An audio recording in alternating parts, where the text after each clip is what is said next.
शिक्षक को शिक्षक समाज का निर्माता माना जाता है और खास करके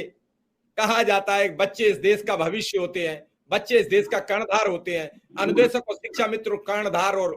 उन भविष्य को गढ़ता है, पढ़ाता है। लेकिन क्या अपने इतने वर्ष के कार्यकाल में कभी किसी नेता, कभी किसी अधिकारी, बड़े बड़े व्याख्यान होते हैं शिक्षा, स्वास्थ्य और रोजगार पर, कभी चर्चा करते देखा, समाज में ये बात करते देखा कि इस बार हमें वोट देना, अगली बार हम शिक्षा का स्वरूप बदलेंगे, इस बार हमें वोट देना, हेल्थ का हम इंफ्रास्ट्रक्चर खड़ा करेंगे,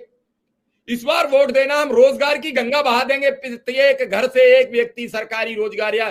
किसी लिमिटेड कंपनी में रोजगार करेगा। मतलब सरकारी और प्राइवेट रोजगार की हम बात नहीं करते, रोजगार की बात करेंगे, जिससे इतना वेतन मिलेगा कि साईं इतना दीजिए जामे कुटुंब समाए, मैं भी भूखा ना रहूं, साधु न भूखा जाए। साधु तो जा ही रहा है भूखा, शाम को बच्चे भी भूखे सो रहे हैं,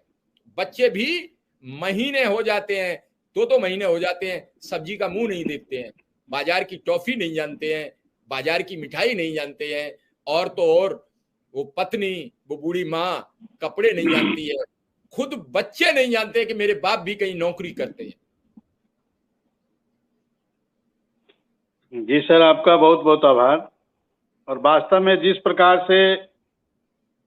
जिस जेन्युइन मुद्दे को आप लगातार उठा रहे हैं, चाहे वो शिक्षा हो, स्वास्थ्य हो, रोजगार हो, आज किसी भी देश का यदि विकास होना है, हमें याद आती है नेल्सन मंडेला की उन पंक्तियों को मैं तो कहना चाहूंगा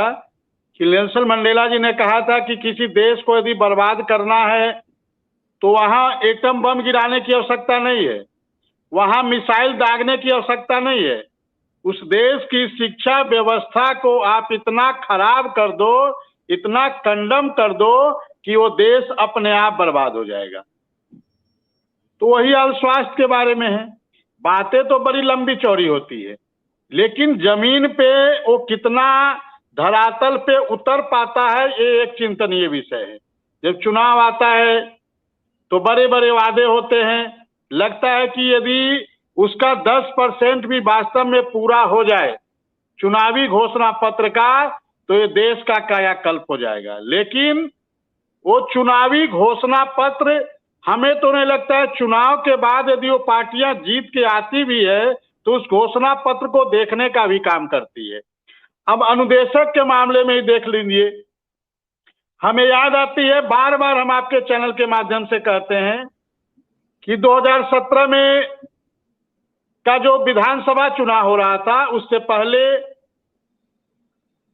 लखनऊ के झूलेलाल मैदान में एक रैली होती है, जिसकी अध्यक्षता उस समय के तत्कालीन गृह मंत्री और वर्तमान के रक्षा मंत्री जी करते हैं, माननीय राजनाथ सिंह जी। उस रैली में